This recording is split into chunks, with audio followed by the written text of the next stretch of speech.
Hi friends, ഇന്ന് നമുക്ക് bread വെച്ചിട്ട് വളരെ എളുപ്പത്തിൽ നല്ല ടേസ്റ്റി ആയിട്ടുള്ളൊരു ഈവനിങ് സ്നാക്ക് ഉണ്ടാക്കാം. അപ്പോൾ നമുക്ക് നോക്കാം ഇതെങ്ങനെ ഉണ്ടാക്കാമെന്ന്. അപ്പോൾ ആദ്യം തന്നെ നമുക്കൊരു പാനിൽ കുറച്ച് ഓയിൽ ഒഴിച്ച് കൊടുക്കാം. ഓയിലൊന്ന് ചൂടാവുമ്പോൾ ഇതിലേക്ക് 2 മീഡിയം സൈസുള്ള സവാള നീളനെ അരിഞ്ഞത് ഇട്ട് കൊടുക്കാം. പിന്നെ വേണ്ടത് പച്ചമുളകാണ്. അപ്പോൾ ഞാനിവിടെ കാന്താരി മുളകാണ് എടുത്തേക്കുന്നത്. അപ്പോൾ ഒരു 3-4 കാന്താരി മുളക് ഒന്ന് ചതച്ചിട്ട് കൊടുത്താൽ മതി.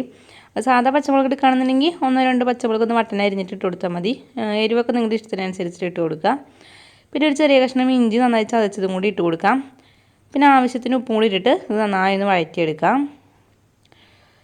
ഇപ്പോൾ സവാള ഇവിടെ നന്നായി വഴഞ്ഞു വന്നിട്ടുണ്ട്. ഇനി ഇതിലേക്ക് 1/4 ടീസ്പൂൺ മഞ്ഞൾപ്പൊടി, 1 ടീസ്പൂൺ സാധാ എരിവുള്ള മുളക് പൊടി, 1 ടീസ്പൂൺ മല്ലിപ്പൊടി എന്നിവ ഇട്ട് കൊടുത്തിട്ട് ഇത് നന്നായി ഒന്ന് മൂപ്പിച്ചെടുക്കാം.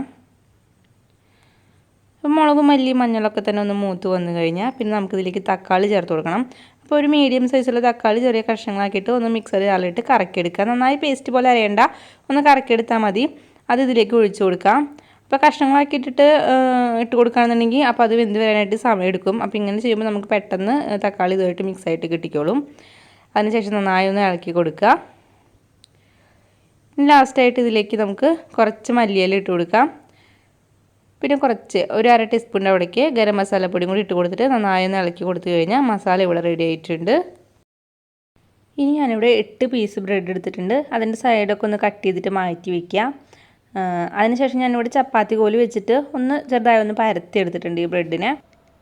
പിന്നെ ഞാനിവിടെ കുറച്ച് മൈദപ്പൊടിയിൽ കുറച്ച് വെള്ളം ഒഴിച്ചിട്ട് കുറച്ച് തിക്കായിട്ടൊന്ന് കലക്കി വെച്ചിട്ടുണ്ട്. നമുക്ക് ഈ ബ്രെഡൊക്കെ ഒന്ന് ഒട്ടിക്കാൻ വേണ്ടിയിട്ടാണ്. ഇനി നമുക്കൊരു ബ്രെഡിൻ്റെ പീസ് എടുക്കാം.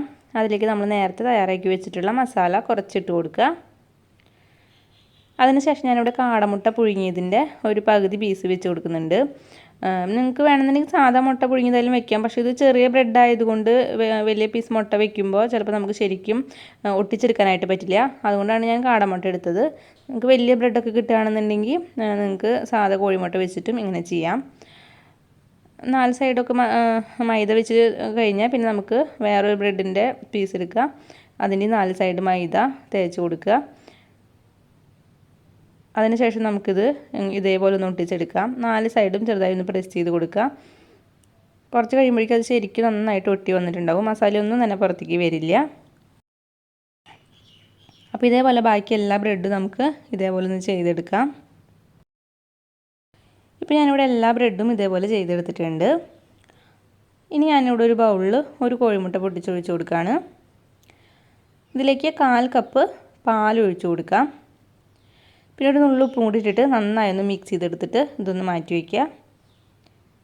ഇനി ഞാനിവിടെ നേരത്തെ നമ്മൾ ബ്രെഡിൻ്റെ സൈഡൊക്കെ ഒന്ന് കട്ട് ചെയ്ത് മാറ്റി വെച്ചിട്ടുണ്ടായിരുന്നല്ലോ, അതൊന്ന് മിക്സഡ് ജാറിൽ വെച്ചിട്ട് നന്നായി ഒന്ന് കറക്കിയെടുക്കുക. അപ്പോൾ നമുക്ക് ബ്രെഡ് ക്രംസ് കിട്ടിയിട്ടുണ്ട്. ഇനി നമുക്ക് ഓരോ പീസ് ബ്രെഡ് എടുത്തിട്ട് മുട്ടയിലും നന്നായി ഒന്ന് മുക്കിയെടുക്കുക. അതിനുശേഷം ബ്രെഡ് ക്രംസിൽ ഒന്ന് പൊതിഞ്ഞെടുക്കുക. അപ്പോൾ ഒരു കൈ കൊണ്ട് മുട്ടയിൽ മുക്കുമ്പോൾ മറ്റേ കൈ കൊണ്ടാണ് ബ്രെഡ് ക്രംസിൽ പൊതിഞ്ഞെടുക്കേണ്ടത്. ഒരു കൈ വെച്ച് തന്നെ മുട്ടയിൽ മുക്കി ബ്രെഡ് ക്രംസിൽ പൊതിഞ്ഞെടുത്ത് കഴിഞ്ഞിട്ടുണ്ടെങ്കിൽ ആകെ കൂടി കട്ട പിടിച്ച് പോവും. അപ്പോൾ ഇതേപോലെ എല്ലാം അത് നമുക്കൊന്ന് ചെയ്തെടുക്കാം.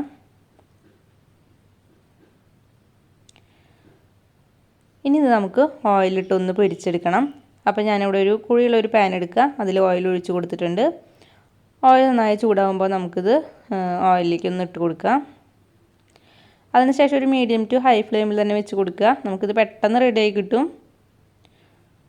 അപ്പോൾ ഒരു സൈഡ് ആയിന്ന് കാണുമ്പോൾ നമുക്കൊന്ന് തിരിച്ചിട്ട് കൊടുക്കുക. ഇപ്പോൾ 2 സൈഡും നല്ല ബ്രൗൺ കളറായി വന്നിട്ടുണ്ട്. നമുക്കിനി ഇത് ഓയിലിൽ നിന്ന് എടുക്കാം. അപ്പോൾ ഇതേപോലെ തന്നെ ബാക്കിയുള്ളതും നമുക്ക് ഉണ്ടാക്കിയെടുക്കാം.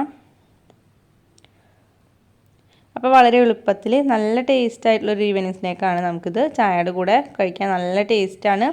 വളരെ എളുപ്പമാണ് ഉണ്ടാക്കാനായിട്ട്. അപ്പോൾ ഈ വീഡിയോ ഇഷ്ടപ്പെട്ടാൽ നിങ്ങൾ ഇതുപോലെ ഒന്ന് ട്രൈ ചെയ്ത് നോക്കിയിട്ട് നിങ്ങളുടെ അഭിപ്രായങ്ങൾ തന്നെ കമൻസ് ആയിട്ട് അറിയിക്കുക. പിന്നെ ഈ വീഡിയോ ഇഷ്ടപ്പെട്ടാൽ ലൈക്ക് ചെയ്യാനും ഷെയർ ചെയ്യാനും മറക്കരുത്. പിന്നെ ഈ ചാനൽ പുതിയതായിട്ടാണ് നിങ്ങൾ കാണുന്നതെങ്കിൽ പ്ലീസ് ചാനൽ ഒന്ന് സബ്സ്ക്രൈബ് ചെയ്യണേ. അപ്പോൾ ഇനി വേറൊരു വീഡിയോ ആയിട്ട് കാണാം. അതുവരേക്കും എല്ലാവർക്കും ബൈ.